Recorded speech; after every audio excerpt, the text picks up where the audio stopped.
Hello and welcome back. Today we will be working on very minimalist design number 7 for 2025 blanket. It's very beginner friendly. You can start with any yarn color you wish and you will just make one round with your main color yarn. This is how I start granny square, and in the video description I will leave link below how I make one color granny square. But if you're already familiar how to make that square, go for it and use your method.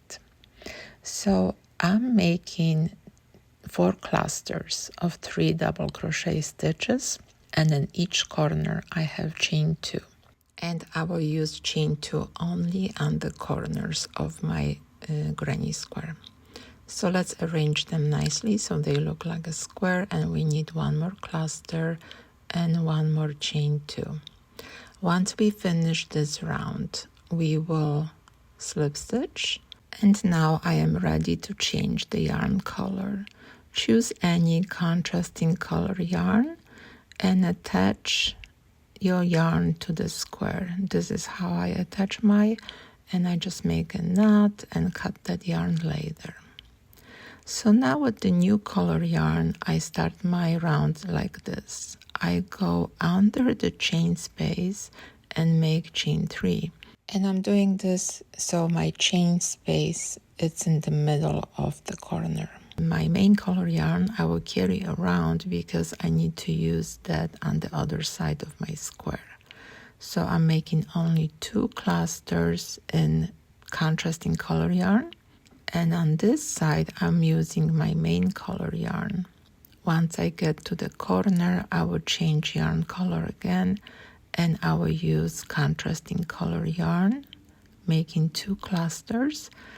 Also, when you're working with 2 or more color yarns, make sure your yarn tension is a little bit looser than normally. This will eliminate any pull to the side or making your square not the same size than other designs. And that's it. So you have 2 options now. You can cut your yarn or you can carry that yarn as I did. Let me show you how I carry that yarn to the top for my border. So let's finish round number 2, and this is the last round using the design. We are making last double crochet, chain 2, and connecting to the chain 3. And this is how I carry the yarn. I put my working yarn color to the right, then I bring my carry over yarn on the top of that yarn, and I will slip stitch to hold that yarn in place. So the yarn is connected to the top of my previous round. And I start my next round as usual without carrying that yarn color. We just want to bring to the top. That's all we're doing here. Now I will work 1 round in main color yarn, then I will bring yarn up again, and then I will make my 4th round in main color yarn. Design is already completed. We just need to finish this round, make additional main color round, and add the border on the top. So again, I'm carrying that yarn to the top the same way I did in the previous round, making 1 more round, round number 4, in main color yarn. As always, if you are new to my channel, welcome, and if you are returning viewer, thank you so much for crocheting with me today again. This is 2025 blanket, and we're learning 25 additional 2 color designs to our completed blanket for 2024. So this is the design. And as you see, you can use just like that, or you can add the border.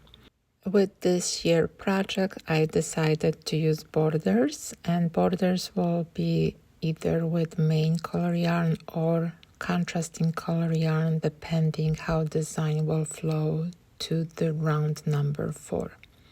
So I switch yarn again exactly the same way like I did when I was carrying that yarn. Only the difference was I slip stitch with the new color yarn.